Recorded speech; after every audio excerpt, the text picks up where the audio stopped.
Galing pa kami sa kakatapos sa service namin, mga amigos amigas. Dito ako ngayon sa bali ano namin, temporary na tinitirahan. Sana nasa mabuting kalagayan kayo, mga amigos amigas.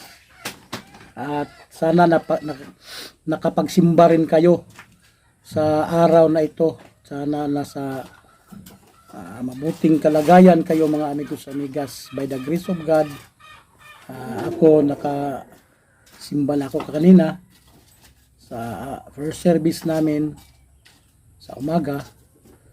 Tuwali isang service lang talaga dito sa amin sa Simbulugan. Nung nasa Santa Misa pa ako sa Baptist Bible Church, Sosigo Street, sa malapit doon sa SM. Pasok doon sa Sosigo Street, doon makikita mo yung Baptist Bible Church. Pastor na namin dati noon si Pastor Boyd Lyons. Diyos, pinauwi na siya sa langit. So, ngayon dito, isang service lang doon kasi sa Santa Misa. May first service doon at second service sa morning. Maliban doon sa afternoon service or evening service. So, dito, isang service lang kami. Sa umaga, mayroong isang service. Sa hapon, mag-umpisa ng 2 o'clock in the afternoon.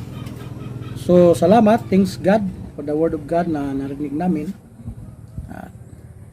Mayroon din tayong na bisita at isang malaking victory. Kumbaga sa isang Christian church or Baptist church na magkaroon ng bisita at saka maligtas, makatanggap ni Kristo bilang tagapagligtas sa kanyang kaluluwa. Yan ang pinaka na kumbaga Great Commission of the church. Isang malaking work, trabaho sa isang mananampalataya na to share the word of God, the gospel, the death, burial, and resurrection of the Lord Jesus Christ, that somebody will receive it by faith so that he will go to heaven when he die.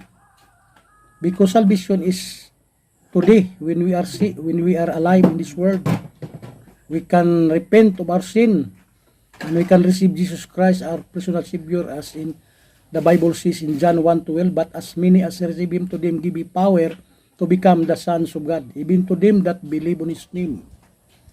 That's why ang salvation is ngayon, as the Bible says in 2 Corinthians chapter 6 verse 2. 6. We then, as workers together with him, beseech you also that ye receive not the grace of God in vain. For he saith, I have heard thee in a time accepted, and in the day of salvation have I succored thee. Behold, now is the accepted time. Behold, now is the day of salvation. Hindi pwede mong bukas, sa sunod na buwan pa, sa sunod na taon pa. Paano kung mamayang gabi mamatay ka na? Kasi sabi ng Bible, in Hebrews 9:7, alas it is appointed unto men once to die, and after this the judgment. So kung hindi ka naaabot pa ng umaga, tapos hindi mo tinanggap si Kristo bilang tagapagligtas ng iyong kaluluwa, ay talagang pupunta ka doon sa impyerno, kasi for the wages of sin is death. Alam naman natin na lahat tayo ay makasalanan, simula pa nung Adan at ni iba.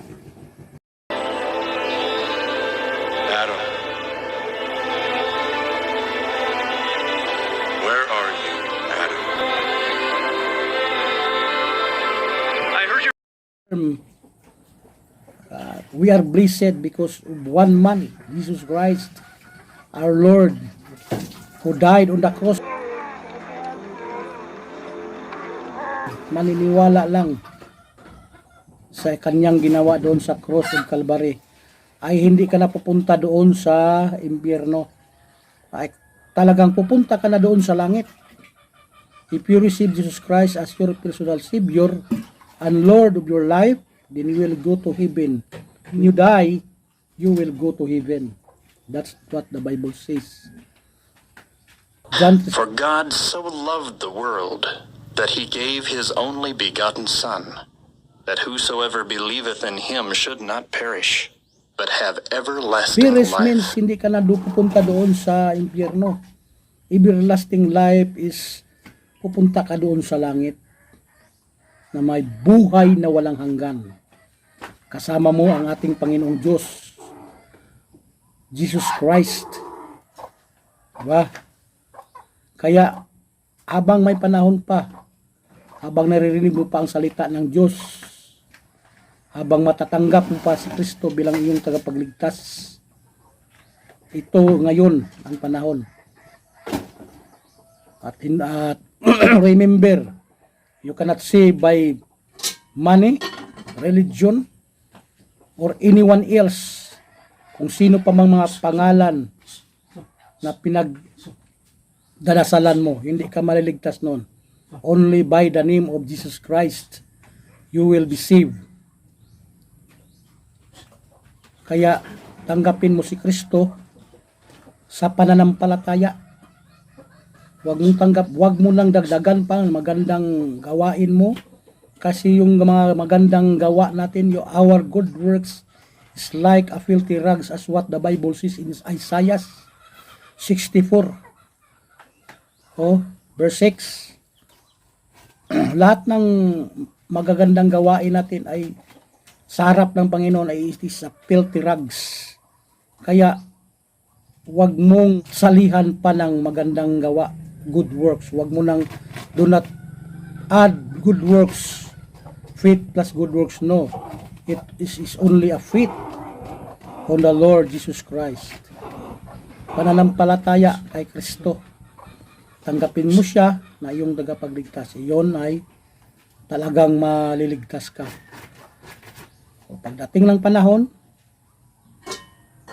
kung ikaw ay mamamatay na dito sa katawan na to, yung kaluluwa mo ay sigurado pupunta doon sa langit. At remember that your soul is the real you. And the Lord God formed man of the dust of the ground, and breathed into his nostrils the breath of life, and man became a living soul. And man became a living soul. That's why yung totoong ikaw ay yung kaluluwa nasa loob ng iyong katawan. Simple lang mga amigos, amigas, kaibigan, friend of mine, tanggapin mo si Kristo na yung tagapagligtas sa pananampalataya. Wala nang iba. As what the Bible says in Ephesians 2:8, for by grace are received through faith, and that not of yourself, it is the gift of God, not of works, in verse 9, that no one should boast. Para wala kang maipagmalaki na sabihin mo sa gawa mo, sa magandang gawa mo, napunta ka ng langit. Kaya sa pananampalataya, para wala kang ipagmamalaki. Dahil yung kaligtasan, gawa lang ni Kristo. Yung sa atin, parte yung pagtanggap at paniniwalaan lang natin yung ginawa. Okay? Thank you so much. This is Rico Pilisan.